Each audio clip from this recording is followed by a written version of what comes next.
It's okay. I know him. I hadn't heard from Deshaun Johnson, my former client, in a while. Generally speaking, this is good news.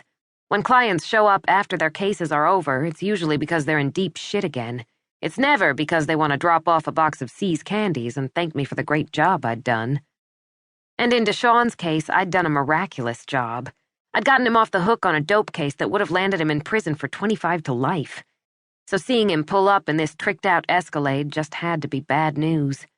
From what I knew, Deshaun's legitimate skill set didn't qualify him to buy a car that pricey. As I walked over to the passenger window, I scanned the street, half expecting to see flashing blue and red lights pull up behind him. "What are you doing here?" "I need to talk to you. Get in. I'll take you home." It had been a long week, and I was tired.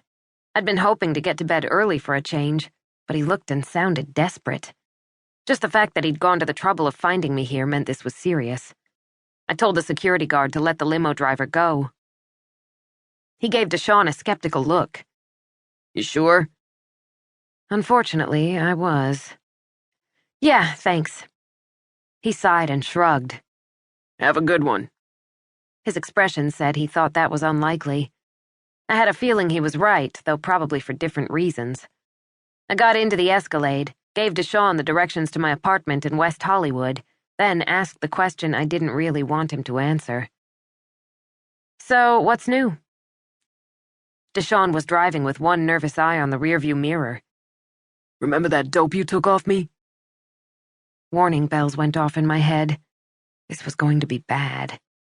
About 3 months ago, Deshaun and his buddies, not realizing who I was, tried to jack me. I'd been busting my hump on a motion that stood a good chance of getting his case thrown out. When we recognized each other, I was so pissed off that he was still out capering, jeopardizing everything I was trying to do for him. I'd made him empty his pockets, and found a big baggie of what turned out to be very pure heroin. I decided to remind him of why I'd taken it. "You mean the dope I never saw you with? The dope that would have landed you in prison for life if you'd been caught with it? That dope?" We were stopped at the light, and his eyes kept bouncing from one mirror to another. "Yeah, that dope. The dope my play cousin Taquan fronted me, which he got from a dude who's telling him if he don't bring back the dope or the money, Taquan's gonna be wearing a Colombian necktie." My stomach lurched at the image. I'd seen one of those in a big dope case I'd handled last year. They'd slit a guy's throat, then pull his tongue through the hole. "How come you didn't tell me someone fronted you that dope?" Deshaun looked at me like I'd just asked why the Easter Bunny hadn't come this year. "Now how's that gonna look in front of my homies, like a little bitch who can't even afford to buy his own shit?" He shook his head.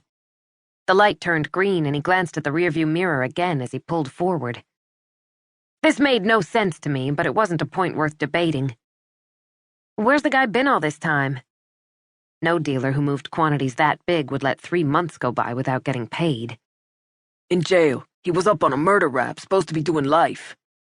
Deshaun gave me a pointed look. "But his lawyer done put the case down." So now he was out, and he wanted his money. "How much time do you have?" "Maybe an hour. Where you got it stashed?" This, of course, was the problem.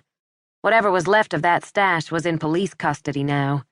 After I'd taken it from Deshaun, it somehow found its way into the hands of my other client, Harold Ringer.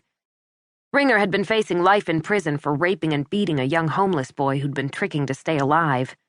I'd managed to persuade the jury to acquit the asshole. When he got released from jail, he'd found the baggie of heroin in his pants pocket. He'd overdosed that same night. So the heroin had gone to a worthy cause, but I had a feeling Deshaun wouldn't agree. "I don't have it."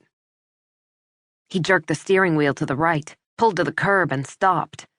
He stared at me, his eyes wide. "What'd you do with it?"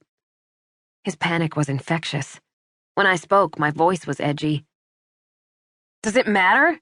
"Hell yeah, it matters." I couldn't tell him the truth, and I was too distracted to come up with a halfway decent lie. "I used it to take care of a problem." Deshaun was outraged. "You used my dope to solve your problem? The fuck is up with that?" He had a point. "I'm sorry, I had no idea." Deshaun put his head down on the steering wheel. "I'm so